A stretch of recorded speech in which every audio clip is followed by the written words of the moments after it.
नवा खाए के आगे तिहार, नवा खाए के आगे तिहार, अने माता ला सेवा जोहार, अने दाई ला सेवा जोहार।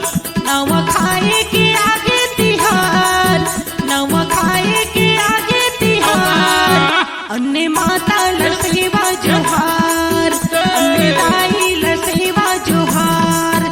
नवा खाए के आगे तिहार, नवा खाए के आगे तिहार, अने माता ला सेवा जोहार, अने दाई ला सेवा जोहार। नवा खाए के आगे तिहार, नवा खाए के आगे तिहार, अने माता ला सेवा जोहार, अने दाई ला सेवा जोहार।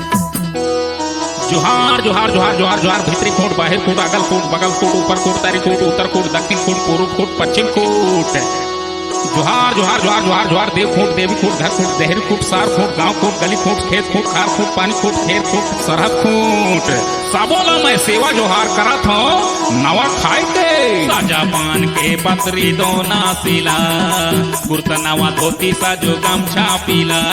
साजा पान के पतरी दोना सिला, कुर्ता नवा धोती सा जो गमछा पीला। नवा खाए के आगे तिहार, नवा खाए के आगे तिहार, अन्य माता न सेवा जोहार, अन्य माता न सेवा जोहार। नवा खाए के आगे तिहार, नवा खाए के आगे तिहार, अन्य माता ला सेवा जोहार, अन्य दाई ला सेवा जोहार। जोहार जोहार जोहार जोहार। कुसरो गोत्र के हमर पुरखा मन ला